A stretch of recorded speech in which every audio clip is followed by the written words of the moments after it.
Good evening, everyone. This is George Furtlaga. I'd like to welcome you to Author Success Roadmap Session 3. So let's do a little bit of a recap.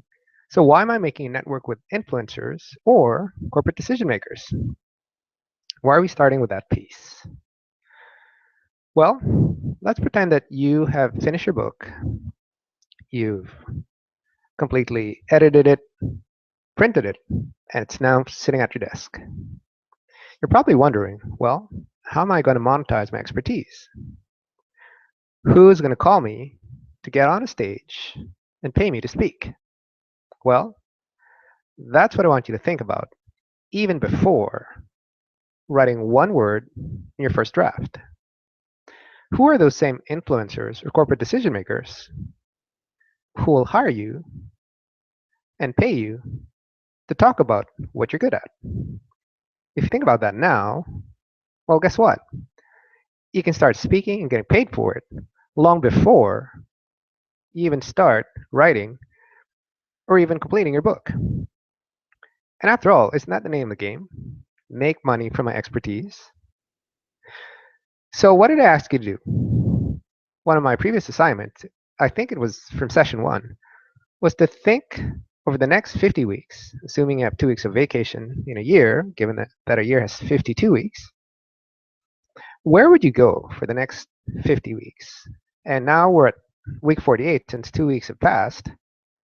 Where are you going to go now over the next 48 weeks, where you can meet these influencers and corporate decision makers who can hire you and pay for you to speak? So if you think of that now, you can use the next 4 to 6 months to find those venues where you can talk and even hone your speaking, especially if you think you're not as polished or not yet ready to talk about your material. So use those 4 and 6 months to talk for free, and then from month 6 and onward, you can start getting paid speaking gigs. Number 2, what am I trying to do by making you organize your thoughts into a presentation or a workshop? Yeah, what's that about? The reason I'm asking you to think about your book as a workshop is simple. Eventually, you may come across a paying client who might say, Josh, why don't you come over to our company? We'll pay you to deliver a day-long workshop for either 6 or 8 hours, whatever the case may be. It's up to you. We need to design a talk so that we can create some change here in this company. So, of course, you're going to have to sit down, think of how to fill all that time. And what you're most likely going to do in one scenario is to look at your book, is go, okay, I have 6 to 8 chapters here. It's simple. All I have to do is for every hour is to kind of create a summary or an outline of important things that I can discuss for each and every chapter. So rather than doing that when the time comes, why don't you just do that now? So essentially what I'm going to show you in this session is how to create workshops for each and every chapter so that when the time comes, you'll be more than ready.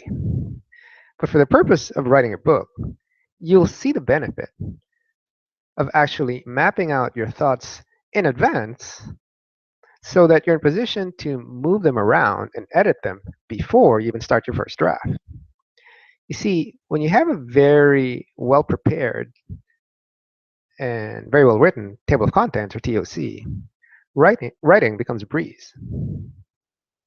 So why do a day-long workshop? Well, this is just an exercise so that you can map out your thoughts in advance and then follow that map once you've started the job of the day-to-day tasks of writing, which will happen in about 2 weeks. Now, without this map, you might get stuck, or worse, you might run out of ideas. Creating this detailed map, or this very thoroughly written table of contents, therefore, is critical in helping you not only create those workshops that you might be asked to be delivered down the road, it'll help you organize your thoughts in a very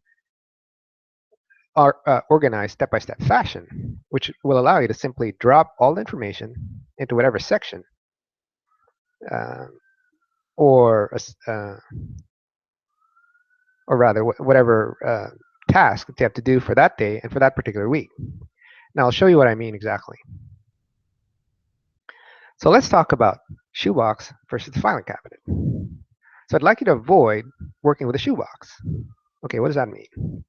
So a shoebox in accounting parlance is kind of the infamous box of receipts that people who are not very organized give to their accountants or the bookkeeper at the very end of the year, because for the last 12 months, nobody wanted to organize their receipts by month or by expense. Whereas with a filing cabinet, this is the situation where you organize all your receipts. We're assuming that you're doing your books and filing your taxes. So with a filing cabinet, then you organize your receipts into month or into uh, expense heading. For example, a receipt can be grouped into entertainment or office supplies or professional development, for example, or rent or utilities, right? So you organize your receipts into categories and also into months. So going to your bookkeeper at the end of the year, you can either give them two options: a very organized pile of expenses, which are documented by receipts that are categorized into headings or months, or alternative two is the shoebox. You can give your accountant the shoebox of receipts that are not categorized into any order. So going to your editors at the end of the year is like going to that accountant at the end of the year, except you won't take you a year to write your book, of course. We're aiming for anywhere from 1 to 2 months or a little bit longer than that. But the point is, going to an editor with a shoebox simply gives them more to do, and in turn, this gives them more reason to charge you more, because basically you give them a random and disorganized array of sentences and paragraphs which don't make sense and which they then have to organize. Whereas if you give them the shoebox, well, guess what? Your editor won't have a lot to do, and all they really have to do is check for spelling and grammar errors. So how do you avoid the shoebox syndrome then? Well, it's pretty easy. All you have to do is follow the same procedure that you do to get your filing cabinet together, which is to organize your thoughts from start to finish into a very, um, in other words, into a very smooth and kind of seamless table of contents with a beginning, middle, and an end. So in other words, mapping out your ideas on paper allows you to kind of plan the flow of ideas of your book. And towards the end of this session, I'll show you visually how that works so that you can imagine it much more easily. But for the moment, I'd like to think about kind of organizing your book in advance using a table of contents without ever first writing a single word of your first draft. That is the first key thing you have to do to get your book done as fast as possible. Okay, let's talk about two ways how to write your book. The first and easiest way is the how-to format. That's the simplest. The second is the story format, or writing it like as you would a novel. Not only is this harder, it takes a little bit longer to do, because if you write your book like a story or a novel, well, obviously you have to create a story, plot, and characters. Whereas with the how-to format, all you really have to do is present your ideas and your insights. So I'm hoping that most of you will consider using the how-to format, because the story format can be a little bit more challenging and a little bit more time-consuming, as you can imagine. Okay, so now that we are at the brink of writing a table of contents, let's talk about spin-offs. So why do we have to think about sequels? Well, you'll find out especially once you determine how many chapters that you have for your first book, whether it's going to be a short or a long book. See, most books have between 6 to 8 chapters, as many as, and some as many as 10 or 12. But if you're going to write 12, especially 15 chapters, I recommend you split them in half. Maybe you can make your first book is having 7 chapters and your second book having 8, or your first and your second book having 6 chapters each. See, long books, i.e. books that have 200 pages or more, are no longer in fashion. People no longer have time to read 3, 4, and especially 500 pages and up length books. The reason being is that people have too much to do on their hand, too much to do and not enough time. And reading a long book just adds to that list of things that they need to do. And making your book a little bit shorter just makes it a whole lot easier for them to complete. So long and short is, now that you're at the planning stage of writing your book, you'll see whether there's possibilities for you to write 1, 2, or even 3 books.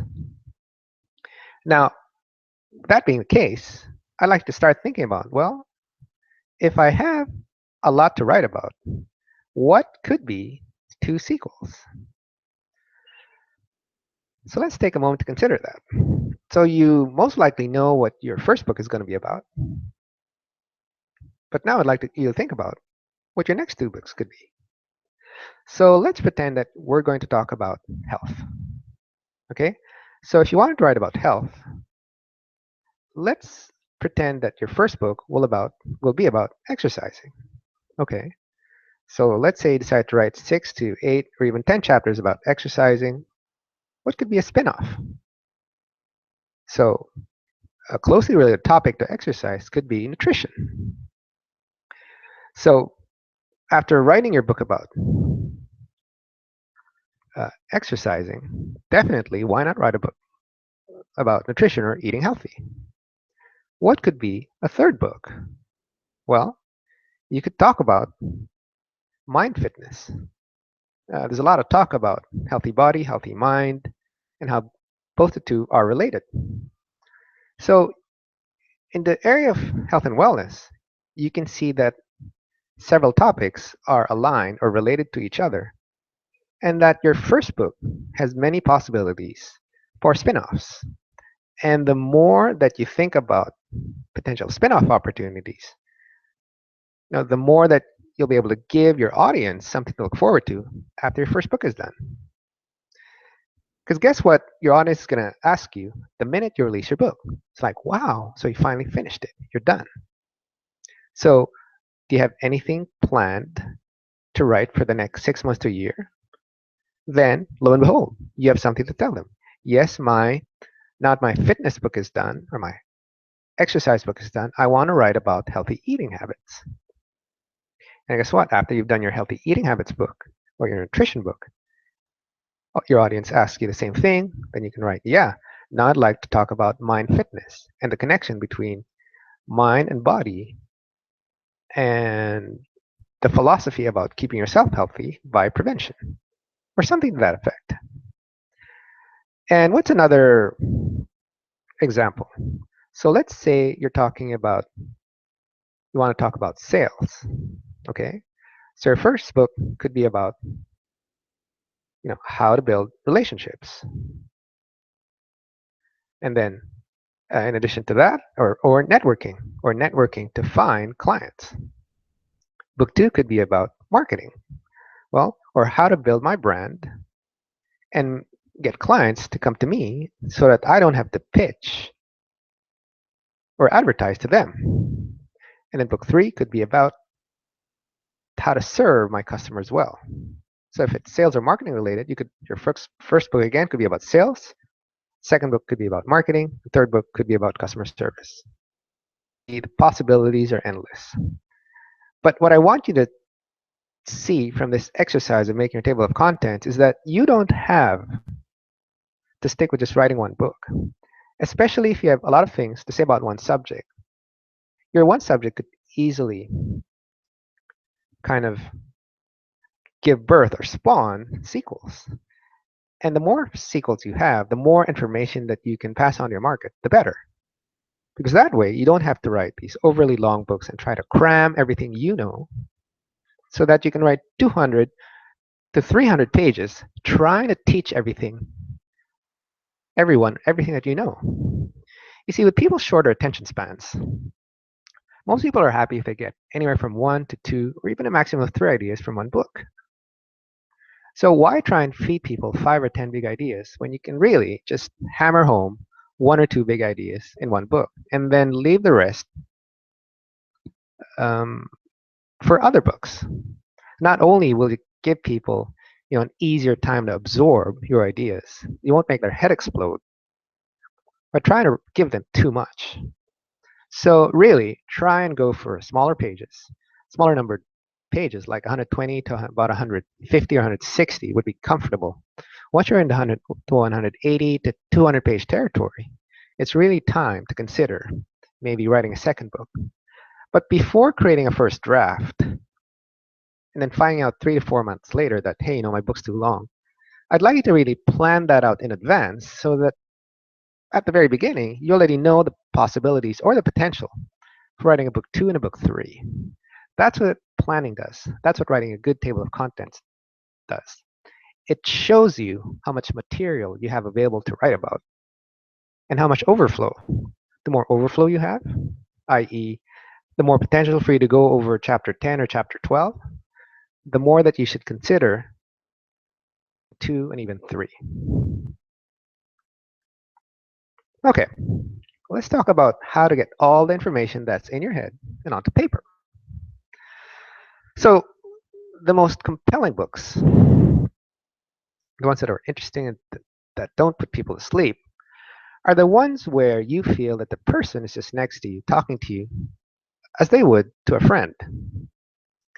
So, in other words, I'd like you to have the same conversational style in your book as you would talking to another human being. So, in other words, write exactly the same way that you speak.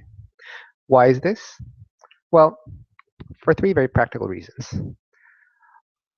One is that if you sound, if your writing sounds the way you are talking one-on-one to another human being in a room, well, guess what? Most likely your speaking on a stage will sound just as natural. And if your writing sounds as natural as how you would one-on-one with conversation with another human being and on a stage, guess what? You'll be consistent on all 3 fronts. So your writing, your speaking, and your conversation one-on-one is all consistent. In other words, the name of the game now is authenticity. So no one wants to hear you recite poetry or recite Shakespeare when they're reading your book. Not only will that make for a very boring book, they're not going to buy your book 2 or your book 3. They're going to say, oh my gosh, this guy writes the most boring stuff. And the way to do that is to deviate from your natural style of conversation, right? So however you speak face to face with another human being, write the same way. And however you speak to another human being, speak exactly the same way on a stage. Okay, third, just to introduce the way we're going to write our books, basically I'd like you to think about 2 things. One is you're going to write a story or share your experience. And second, you're going to share your learning or your insight from that story or experience. So basically, your book will show 2 things: story, insight. Insight, story. So with these 3 things in mind, we're all set to go. Okay, let's go back to that famous workshop format that I'd like you to use. So first thing that I'd like you to think about is how many chapters do you want to write? So is it going to be 6 chapters, 8 chapters, 10 chapters, or 12 chapters? So I wouldn't recommend you writing 5 chapters or less because that would be too short and people are going to say, what? This is it? So it's a perception thing. 6 chapters and up is normal. once you get into 10 chapters, and especially 12 chapters or more, that's when I highly recommend that you think about um, cutting it to a certain length, maybe stopping at chapter 8 or 10 or even 12, and then getting another 6 chapters if you can come up with that number and saving that for your sequel. So maybe cap it off at 12 or 13 max. And even at 12 or 13, hey, that's 2 6-chapter books right there. So that's what I'd like you to consider. Right now, we're in the planning stage. Think about the number of chapters that you're going to lay out for your entire first book. And then for each chapter, I'd like you to think about writing 3 to 5 main sections or ideas. Okay, so pretend, okay, pretend that this is happening. Go back to that time that you've been called by a paying client and been asked to deliver that day-long workshop. So each chapter becomes a 1-hour workshop. So if you have 6 chapters, for example, planned, so you have a 6-day workshop to develop. So for number 3, let's say you have 8 chapters, right? And I'm asking you to write or to outline 5 main ideas per chapter, right? So 5 main ideas times 8 chapters equals how much? So that's 40 ideas. So for 8 chapters, you have an 8-hour day to deliver a workshop, right? 1 hour per chapter.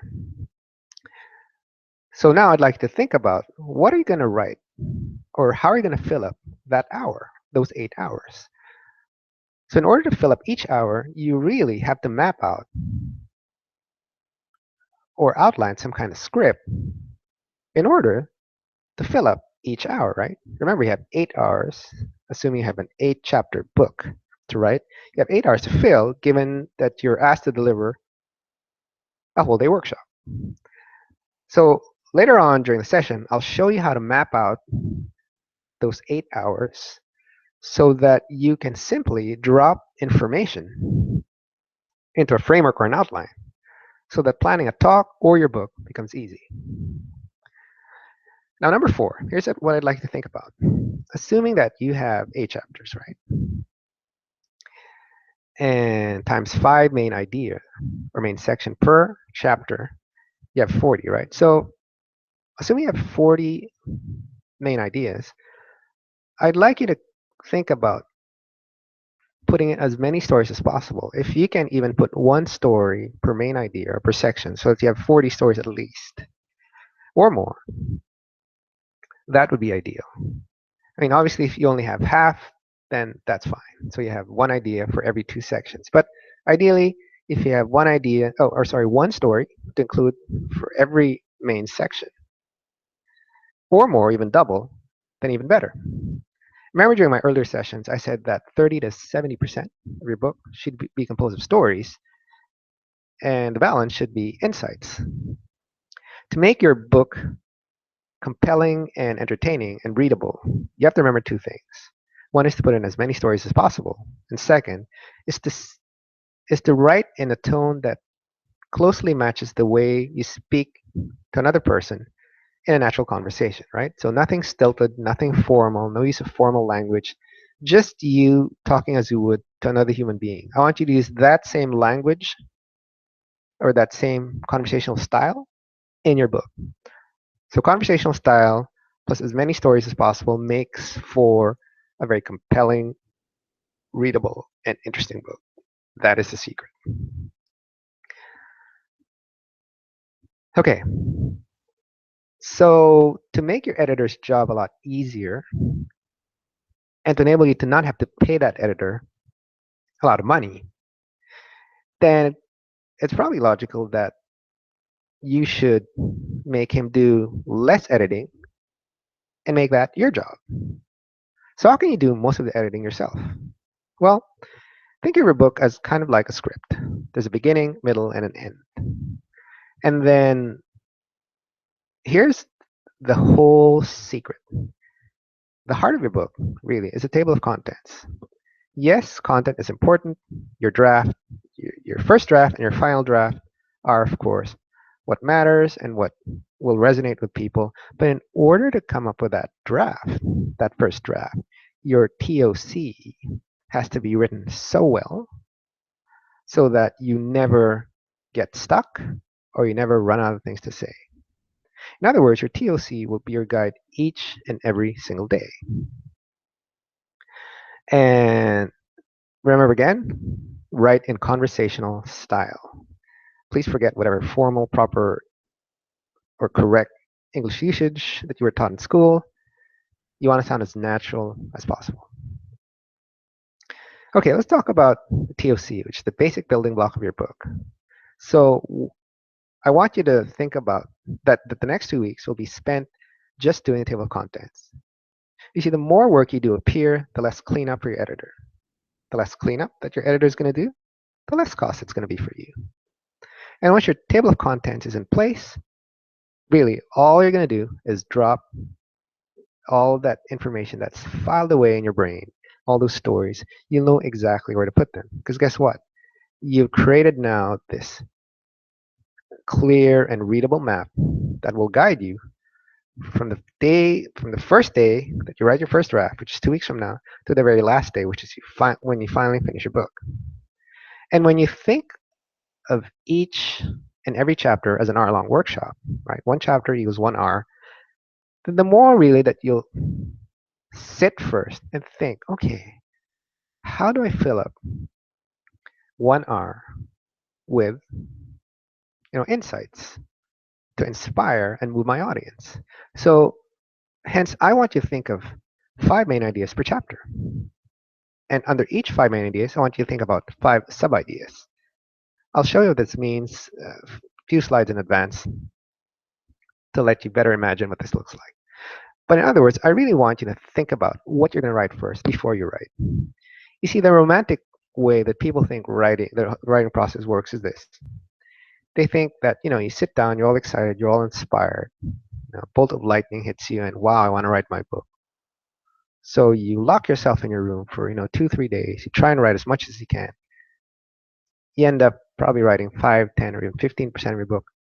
Then after that, you're done. Why?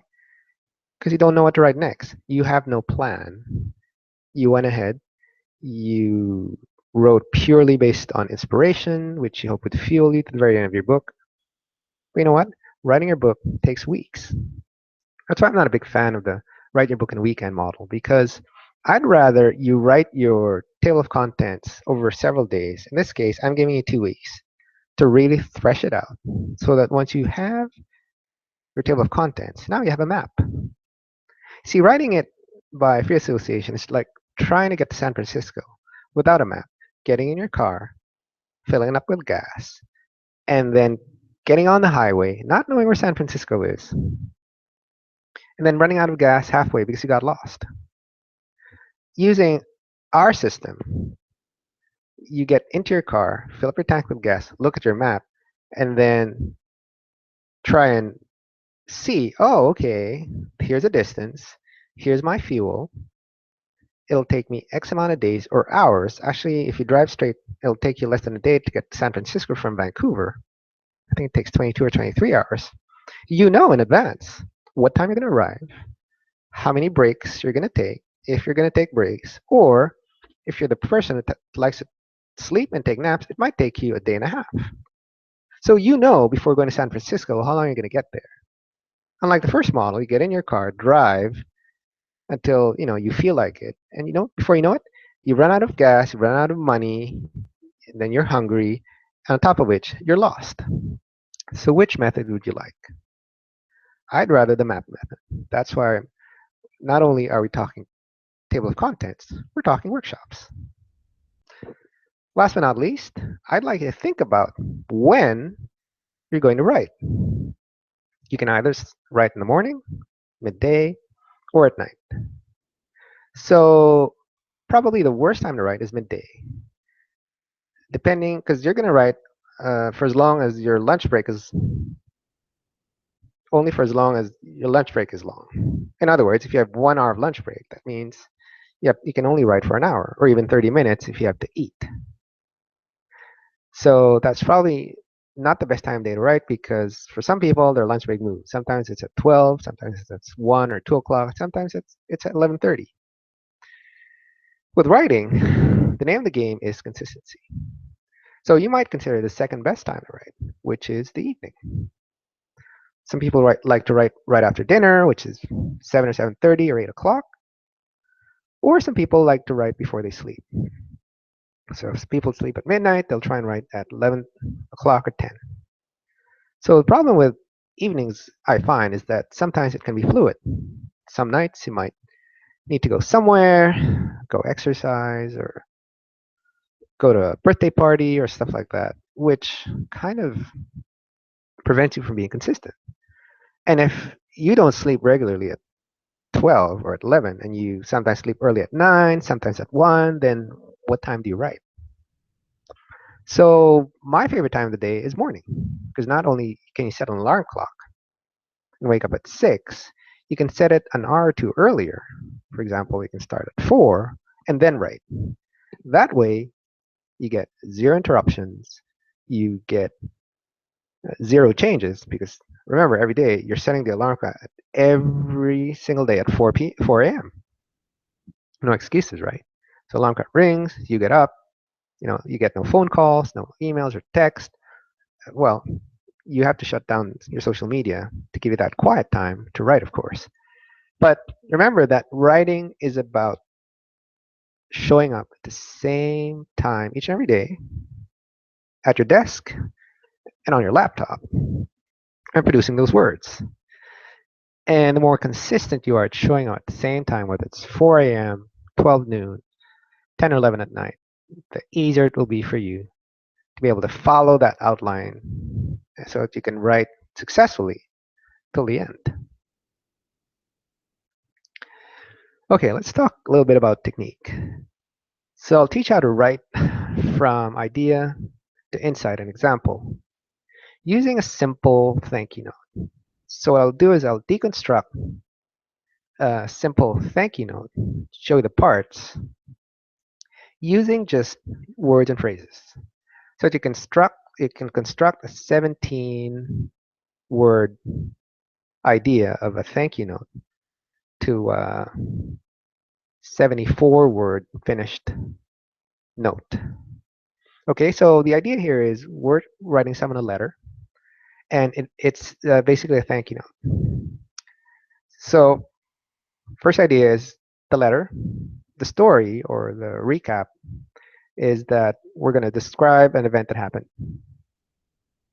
and then we're going to continue with some level of detail or my reaction to the story. So either say something more about the event to add some texture and to grab the reader. And then this is our aha moment, the insight. And last, we'll give an example of something similar or related to drive the point home that we're making. Okay, so let's deconstruct a simple thank you note and see how similar that is to a book. Okay, so starting with a 17-word outline, we'll divide it into 5 parts. So the idea is to write a letter. Okay, we start with one word, hi.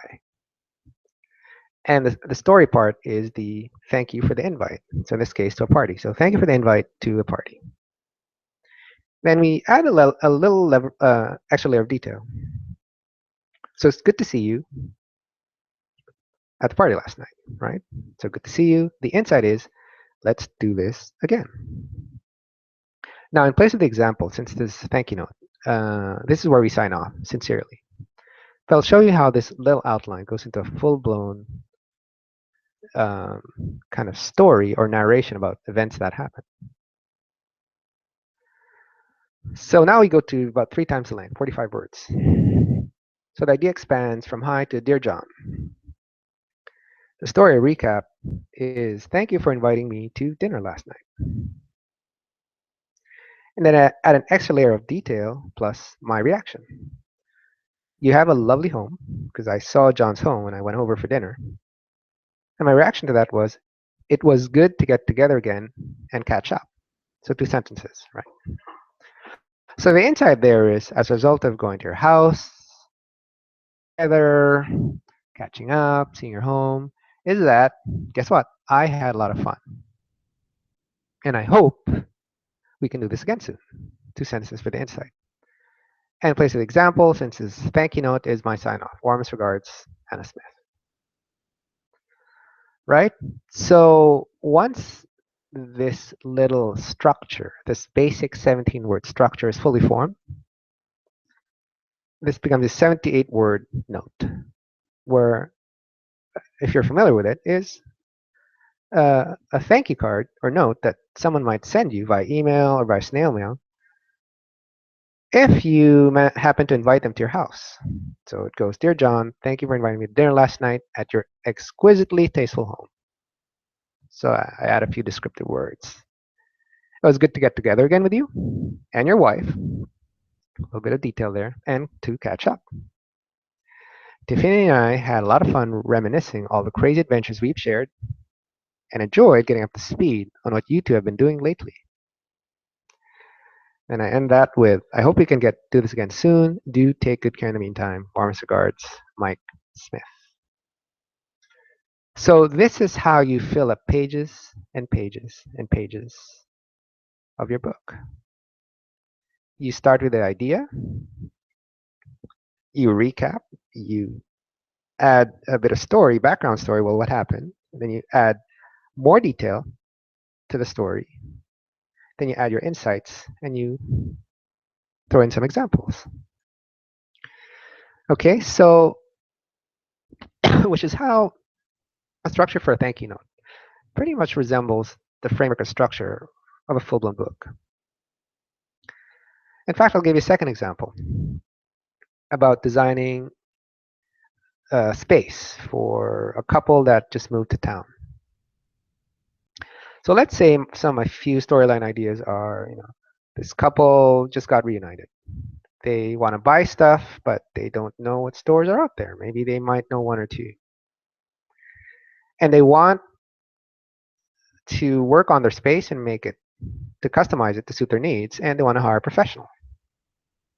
So this is how you write a book about redesigning a space to suit a family. So let's say you think of 3 main sections. Okay, one is the meeting, where you sit down with a client. Let's pretend that you're the designer. And then second idea might be, well, there might be a second meeting where after thinking about the first meeting, I might come and meet them again with some ideas. And then the third idea is, well, I have an idea on how to make this whole process easy if the client hires me.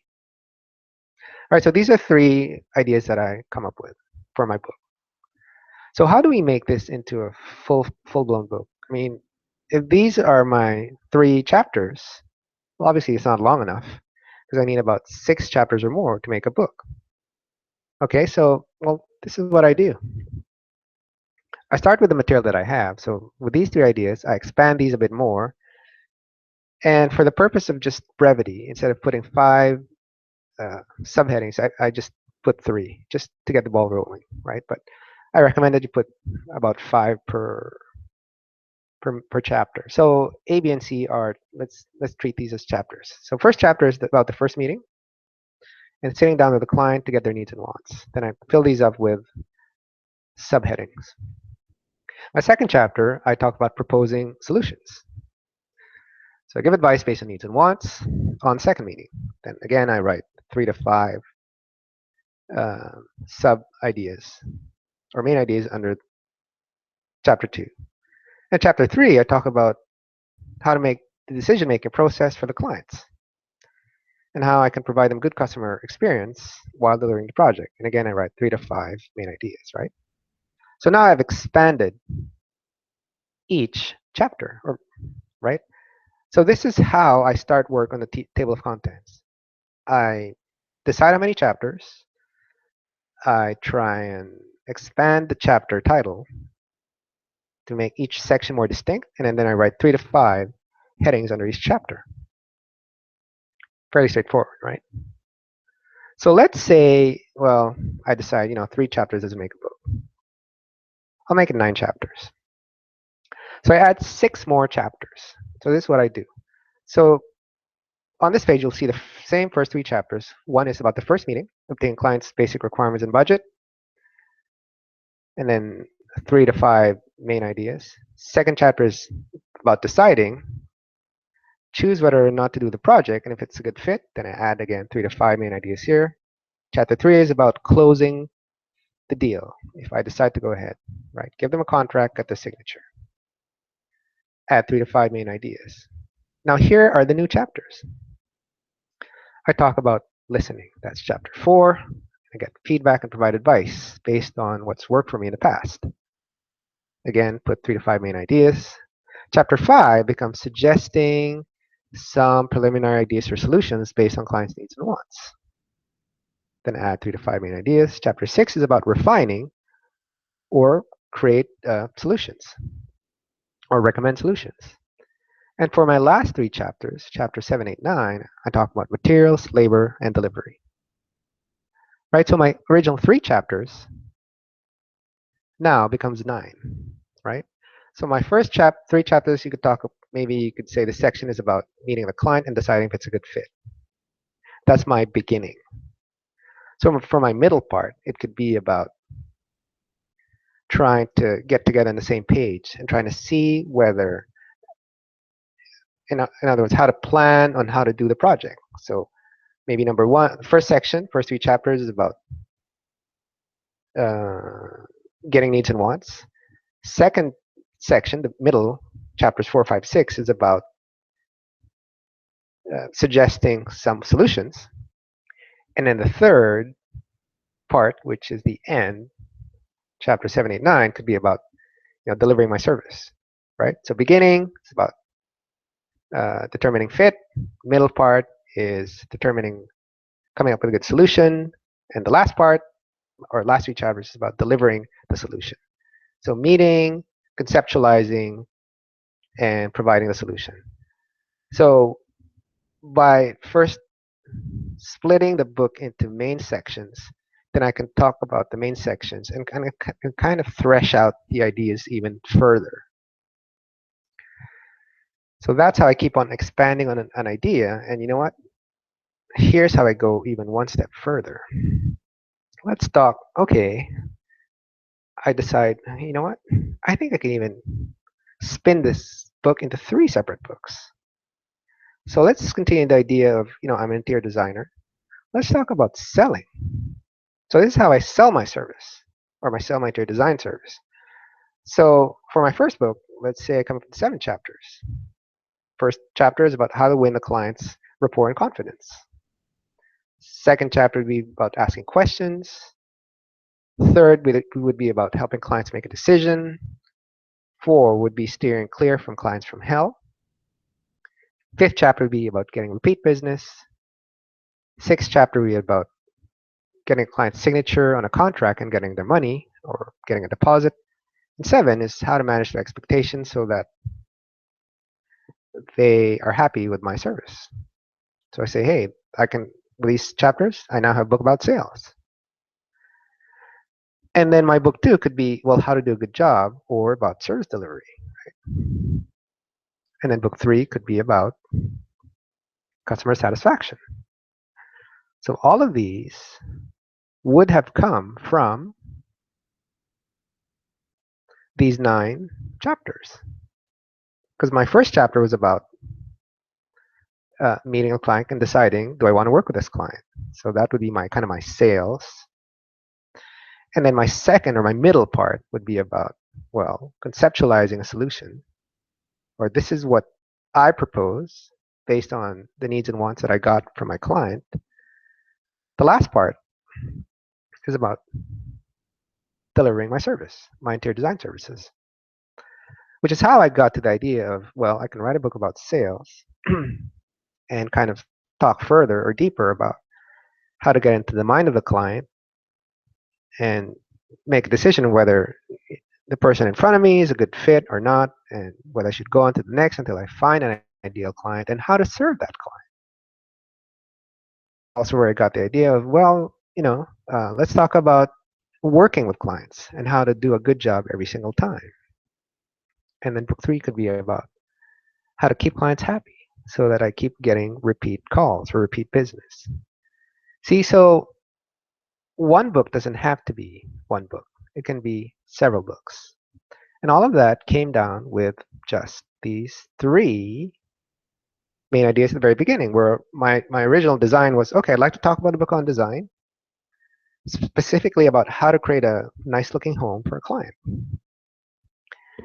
And then when I came up with these 3 ideas, it eventually turned into these 9 chapters, which eventually gave me the kind of idea of oh, maybe I can write 3 books.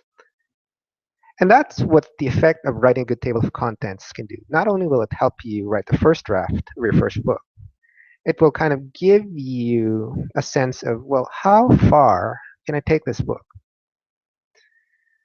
And if I can take this book beyond just one book and take it to at least 2 books or even 3 books, then you can write the outline for, guess what? You can write the outline for 3 books from the very beginning. Right? So that you can schedule your second and your third book.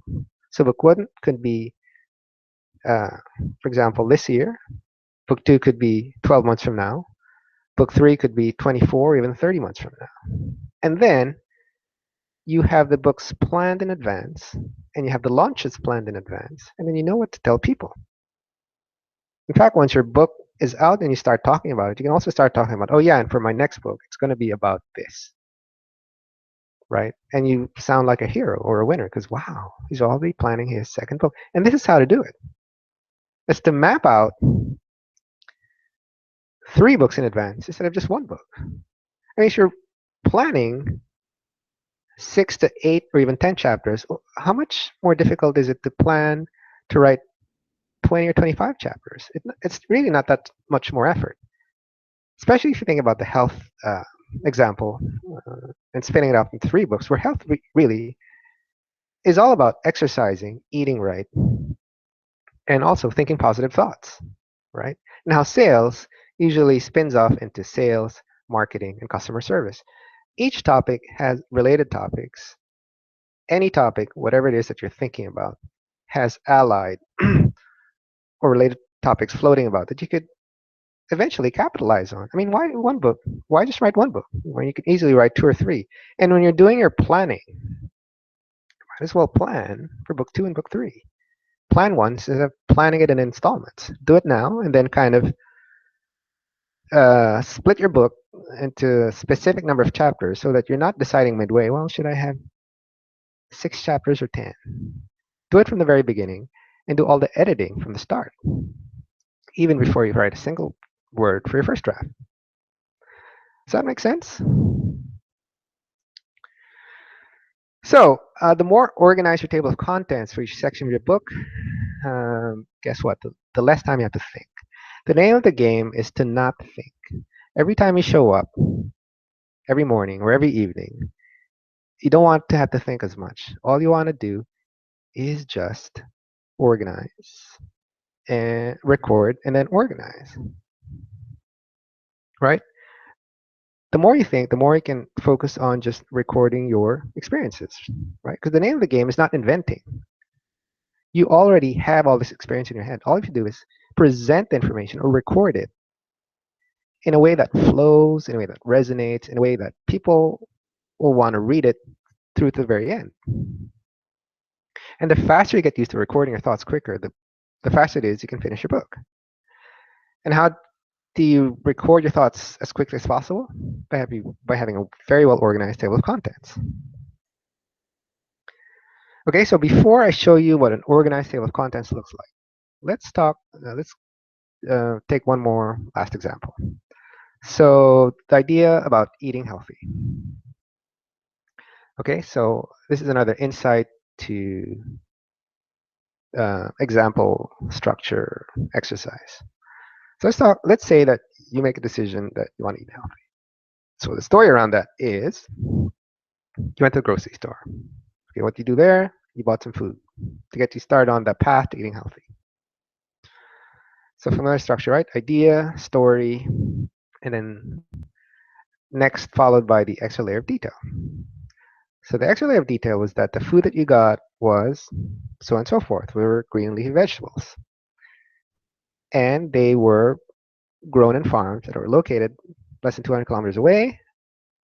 And then your reaction was, oh, I found these to be pretty expensive. So what's the insight? The insight is eating healthy requires an investment of time and money. It's not as easy to do, but over time, you're going to get used to it. And you're absolutely sure that you'll develop the habit of eating right. And your example is that you cite your friend Gail, who lost X amount of pounds by eating more healthfully, and in addition, ending up looking 10 years younger. So not only did she lose weight, she reports a spike in energy levels and a more positive outlook.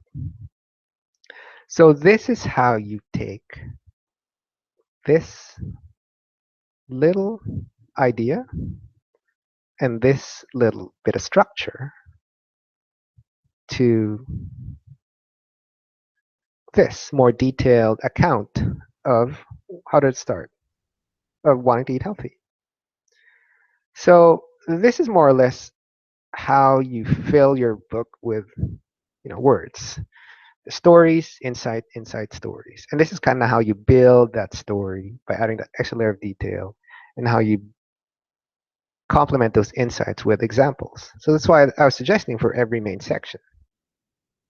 So if you have 8 chapters and each chapter has 5 sections, so 40 sections, right? So if to be able to get those 40 sections to have 40 stories, well, this is how you introduce those examples, right? You reinforce each insight with an example or a story of someone you know or something that happened to you personally.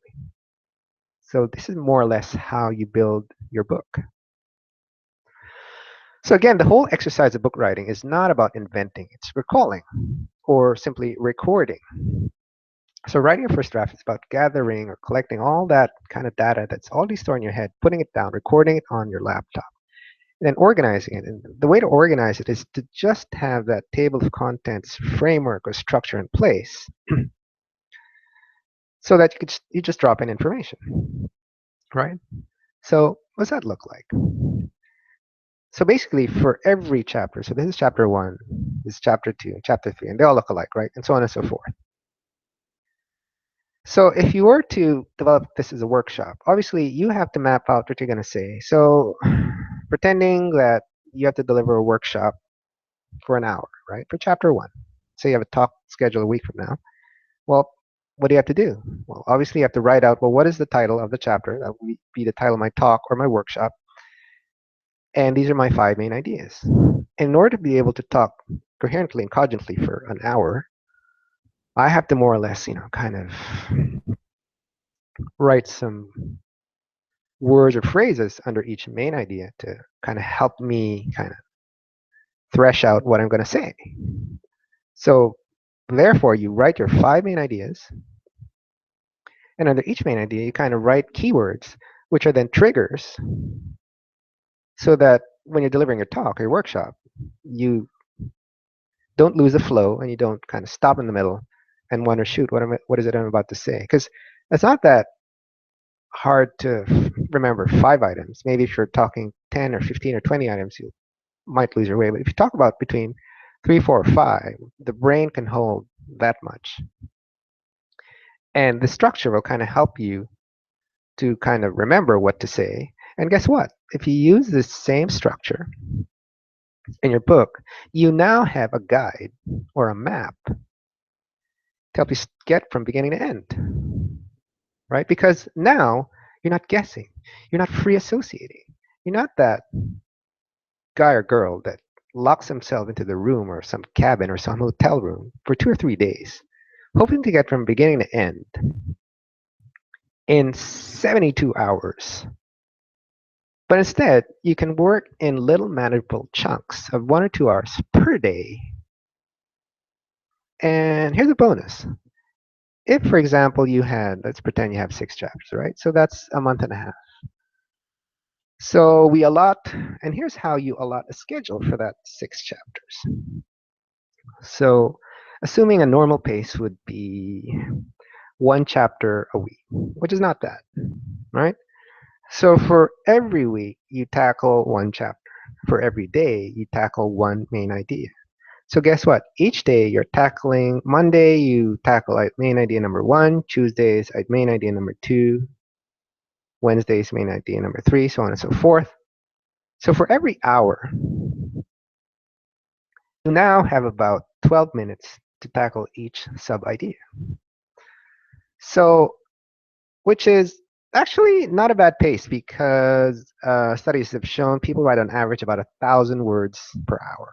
So assuming that each page is about 250 words per page, that's 4 pages. So each sub-idea could be 1 page. So assuming you're going slightly above average and you manage, let's say instead of 1 hour, you write for an hour and 15, right? So that you have comfortably about 12 minutes per sub-idea. And since you have 5 of them, you go over an hour, right? Or if you want to write 12 minutes per page, so in 1 hour, you write 5 pages, which is just to make it easy. So that means by the end of the week, you have 25 pages. By the end of the month, so 25 times 4, you have 100 pages. So by 6 weeks, you have 150 pages. So there you are. You've got your first draft. And if, for example, you cut 10 to 20% off of that after editing because of repetition and whatnot, after 6 weeks, you end up with 120 final draft. So in 6 weeks, you have yourself a book that's ready to be published. And here's the kicker. If you decide to write 2 hours a day instead of 1, so instead of 6 weeks, you now can write your book in 3. Because remember, most people write about 1,000 words on average, especially if they have a TOC in place, especially have a map like this to guide you from start to end. Right now, you're going to San Francisco knowing exactly how to get there. So if you double your time commitment, and on an average pace, it takes you 6 weeks to get to 150 pages, rough draft, writing 1 hour a day. So doesn't it follow that if you wrote 2 hours a day, you can get to 150 pages in half the time? So what's half the time of 6 weeks? It's 3 weeks, right? So in 3 weeks, you can have 150 pages. Or how many words is that? Let's assume that 1,000 words a day, 5,000 words a week. So that's 30,000. So 30,000 words in 6 weeks if you going an hour a day. So if you double that, 2 hours, so you can get to 30,000 in half the time in 3 weeks. Or if you write for 2 hours each day for 6 weeks, instead of 30,000 words, you can have 60,000 words, which is doable.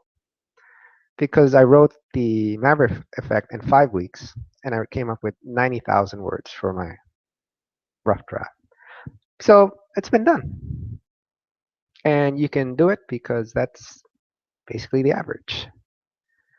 So that's why I encourage people to write for as much as 2 hours per day. So if you wake up at 5 in the morning, 5 to 7 is writing time, or if you want to do it at night, that would make it 10 to 12 would be your writing time, and then 12 o'clock you go to sleep.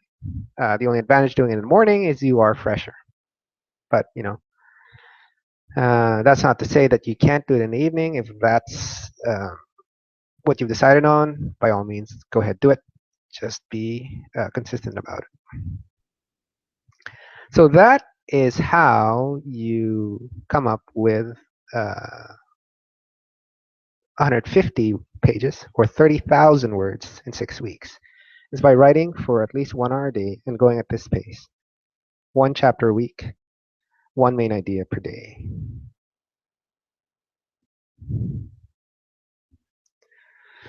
Now, here's what table of contents of my Maverick effect looks like. So this is a snapshot of chapter 3 and chapter 4. So obviously, when you write your finished table of contents, you don't go to sub-idea level.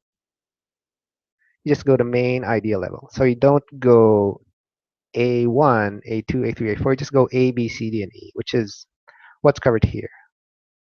So my chapter 3A is how overprotective parents can create people who are afraid to break the rules. So for my rough draft TOC, how this would look like, my chapter 3 would just be one word outline. So my A would be parents. My chapter 3B would be schools. Instead of how schools mass produce graduates. My chapter 3C would be industrial age model or industrial age. My chapter 3D would be pretending. And my chapter 3E would be security, right? So I can use sentences or just words. But obviously, the more thoroughly you write your table of contents, the easier it will be for you from day to day to figure out what it is to write. Because basically what this is, again, these are triggers. So your table of contents is basically your map. So every day you look at it and you go, oh, this is what I'm supposed to write today. And this is what I'm supposed to be writing this week. So the more thoroughly you write your table of contents, and that's why I'm giving you the next 2 weeks to really work on it. And you're free to move things around in table of contents stage. Because once you write your first draft, you can't edit. Because literally you're going to get stuck. You're going to go, oh, this is terrible. That's why even in construction sites, people in the trades don't like clients coming in. Because once the client comes in, they see it unfinished. They're like, oh, that looks horrible. Why don't you move this? Why don't you do that instead? It's the same thing when you write a book. You're on a construction site. You don't want to see yourself making your own first draft. You just want to write. You just want to drop information in each section. The important thing, though, is knowing what each section looks like. So this is what those main sections look like in sentence form. So you'll note that my chapter 3 and my chapter 4 each have 5 main sections. And then, but I go deeper during my TOC stage and put sub-ideas. Basically, to cue me or to give me a better trigger so that I'll know exactly what it is I have to write on that particular day. Because the less cues or triggers I have, then I get kind of like, oh, well, what do I do now? What do I write today? Right. So the more kind of clues I give myself, the easier it is for me to write my book smoothly and quickly. Okay, so let's revisit our assignment from, I believe, 2 weeks ago, which is for the next 50 weeks. And by the way, 2 weeks have already passed. So for the next 48 weeks, where are you going to meet your next 48 joint venture partners? Have you been to meetups? Have you gone to business or social networking events? If not, will you be able to start this week or next week? And why do you need to go to meetups and business or social networking events? Because that's where you're going to meet those influencers or corporate decision makers who will ask you or request for you to go on stage to speak. These will be people who are in HR or human resources. That's why there's HRMA here. There's the marketing associations. That's why there's a BCAMA. And why they are also sales associations. That's because these are where buyers and corporations who have the money and the decision-making authority to hire you, that's where they show up. They show up at meetups and business and social networking events. Chambers of Commerce, BNI is Business Networking International, HOBN is High Output. But of course, there are women's groups, men's groups, there's religious groups, there's venture capitalist, angel conferences. There's so many things happening every single day of every single week that literally you're going to run out of time to go to all of them. So all I'm asking is to go to 1 or 2 business events, maybe on a Wednesday or Thursday where they usually happen. And then on Saturday and Sundays to go to something family or social or even sporting related. And this is where invariably you'll find someone who is connected to some company who has the power to bring on board as a speaker. So have you planned out for the next 48 weeks where you're going to go? Okay, so that ladies and gents, is the end of session 3. I look forward to seeing you again during our last session, which is session 4 next Wednesday. In the meantime, thank you for being such a wonderful and delightful audience. Thanks.